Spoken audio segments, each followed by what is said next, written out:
لو انت بتسخن كده قبل الماتش ومش عارف ليه انت بتتصاب، ده ببساطة لانك مش عارف الفرق بين الستاتيك ستريتش والدايناميك ستريتش وامتى تعمل ده او ده. انا اسمي حسام هاني، وفي فيديو النهاردة هقول لك ازاي تسخن قبل الماتش او التمرين، ويلا بينا.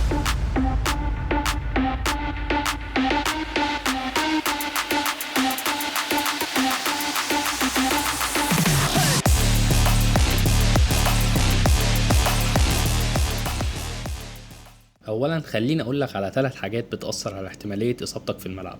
اول حاجه وهي كميه النوم اللي انت نمتها قبل الماتش. هل نمت من 7 ل 8 ساعات كويس بالليل؟ ولازم يبقوا بالليل عشان جوده النوم بتاعتك تبقى كويس. تاني حاجه وهي الاكل او الدايت. هل مظبط اكلك ولا بتاكل كشري قبل الماتش؟ تالت حاجه وهي التسخين قبل الماتش، وهنا هنيجي للفرق بين الستاتيك ستريتش والدايناميك ستريتش. كل اللي عايزك تعرفه انك قبل التمرين او الماتش لازم تعمل دايناميك ستريتش، اللي هو ستريتش من الحركه مش من الثبات. والنوع ده من الاسترتشات بيساعدك انك تعلي حراره جسمك، وبالتالي هتسخن العضله كويس وتدخل لها كميه اكسجين يهيئها للمجهود اللي انت داخل عليه. وبعد التمرين او الماتش بتعمل ستاتيك ستريتش، اللي هو ستريتش من الثبات. والنوع ده من الاسترتشات بيساعد العضله على الاستشفاء بعد التمرين، لانه بيخلي جسمك يتخلص من اللاكتيك اسيد اللي في العضله. وببساطه كده اللاكتيك اسيد ده هو اللي بيتراكم على العضله بعد مجهود وبيخليك مش قادر تبذل مجهود تاني. تعالى بقى اوريك التسخين اللي لعيبه بره بتعمله قبل الماتش، مش لعيبه الدوري المصري. وما تنساش تعمل لايك للفيديو وسبسكرايب للقناه علشان تتابع كل جديد، ويلا بينا.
وبكده نكون خلصنا فيديو النهارده. لو انت حابب تطور نفسك في كرة القدم من البيت ومن غير كوتش وتتمرن زي الاجانب، انزل اعمل سبسكرايب وانا هقول لك على احسن التمارين اللي الناس بتعملها بره علشان تحسن مستواك. سلام عليكم.